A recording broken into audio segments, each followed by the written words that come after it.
नमस्कार, मी पंजाब डक. सर्वप्रथम ऊस शेतकऱ्यासाठी हळद लागवडी करणाऱ्यासाठी एक आनंदाची बातमी. सध्या आज 7, 8, 9च्या दरम्यान विदर्भामध्ये वर्धा, नागपूर, भंडाराकडे पाऊस पडेल. पण त्याच्यानंतर तुम्हाला सांगू इच्छितो की राज्यामध्ये मात्र 15 ते 20च्या दरम्यान एक काय होणार आहे, बंगालच्या खाडीमध्ये एक चक्रीवादळ तयार होईल. आणि ते चक्रीवादळ काय होईल, एक कर्नाटक आणि महाराष्ट्राच्या ह्या दोन्ही मदतून जाईल. जर महाराष्ट्र आणि कर्नाटकच्या त्या बॉर्डरनं जर गेलं तर त्या गेल्याच्या नंतर काय होईल, कर्नाटकमधून जरी गेलं तरी महाराष्ट्रात त्याचा पाऊस पडणार आहे आणि ते अवकाळी पाऊस पडणार आहे. आणि अवकाळी पाऊस पडला असल्यामुळं महाराष्ट्रामध्ये 15 मे ते 20 मे दरम्यान चांगला पावसाळ्यासारखा पाऊस पडणार आहे. म्हणून हा अंदाज सर्व शेतकऱ्यांनी लक्षात घ्यायचा. मग ते सांगायचं झालं तर पाऊस नांदेड जिल्ह्यात खूप पडेल, मग 15 ते 20चा. त्याच्यानंतर परभणी जिल्हा, हिंगोली जिल्हा, यवतमाळ जिल्हा, लातूर जिल्हा, बीड जिल्हा, परभणी जिल्हा, धाराशिव जिल्हा, सोलापूर जिल्हा, त्याच्यानंतर सातारा जिल्हा, त्याच्यानंतर सांगली, त्याच्यानंतर कोल्हापूर, त्याच्यानंतर कोकणपट्टी पूर्ण, त्याच्यानंतर पुणे, अहिल्यानगर, श्रीगोंदा, दौंड ह्या पट्ट्यामध्ये चांगला पावसाळ्यासारखा पाऊस पडणार आहे. त्याच्यानंतर ते पाऊस उत्तर महाराष्ट्राकडे देखील राहील. म्हणजे उत्तर महाराष्ट्राकडे नंदुरबार जिल्हा, धुळे जिल्हा, जळगाव जिल्हा, संभाजीनगर, जालना जिल्हा ह्या परिसरात देखील मग 15 ते 20च्या दरम्यानचा चांगला मोठा पाऊस येईल. म्हणून हे अंदाज सर्व शेतकऱ्यांना लक्षात यायचा. पण राज्यातल्या सर्व शेतकऱ्याला सांगू इच्छितो की हे जे पाऊस आहे त्याचा जरा जास्त पश्चिम आणि महाराष्ट्राच्या दक्षिण भागाकडे खूप पडणार आहे. कारण की ते चक्रीवादळ जे आहे ना ते कर्नाटकमधून जाईल. त्याच्यामुळे काय होईल, त्या परिसरामध्ये दक्षिण महाराष्ट्राकडं आणि पश्चिम महाराष्ट्राकडं तिकडं खूप पाऊस पडेल. आणि ऊस असेल तर ऊसाच्या सऱ्यामध्ये देखील पाणीची अशी परिस्थिती राहील. म्हणून हे लक्षात यायचं. आणि राज्यातल्या सर्व शेतकऱ्याला एक महत्त्वाची आनंदाची बातमी तुम्हाला एक सांगू इच्छितो की 13 मे ते 17 मेच्या दरम्यान म्हणजे आत्ता मान्सून अंदमान बेटावर दस्तक देणार आहे. म्हणून हा अंदाज सर्व शेतकऱ्यांनी लक्षात यायचा.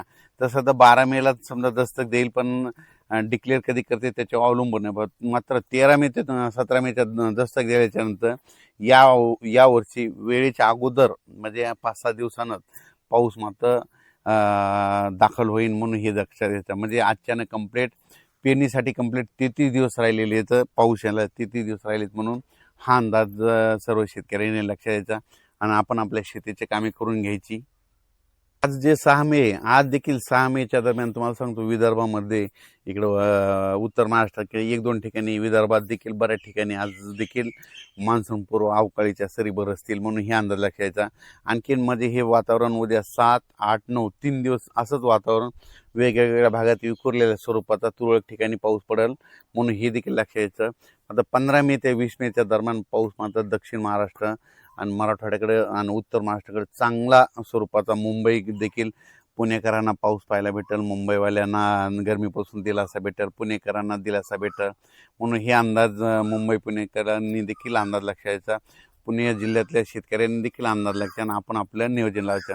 आणि 2026ला तुम्हाला एक सांगू इच्छितो, यावर्षी पाहू शकता आत्ताच म्हणजे कोकिळे आहेत बघा तुम्ही वरती तिथं हे करतात. म्हणजे याचा अर्थ चाहूल लागली. म्हणजे यावर्षी आत्ता सध्या देखील बंगालच्या खाडीमध्ये अंदमान बेटामध्ये ढग जमायला सुरुवात झाली. म्हणजे मान्सूनसाठी पोषक वातावरण बनत चाललंय. म्हणून मी म्हणतो 13 ते 17च्या दरम्यानच मान्सून अंदमान बेटावर दस्तक देणार आहे आणि तिथून ते प्रवास मग हळूहळू सुरू राहील. म्हणून हे देखील लक्षात घ्यायचं. जसा जसा पाऊस पुढे येईल तसे मेसेज दिले जातील. यावर्षी शेतकऱ्याला सांगू इच्छितो की यावर्षी चांगला पाऊस येणार आहे, पिकं चांगले येणार आहे.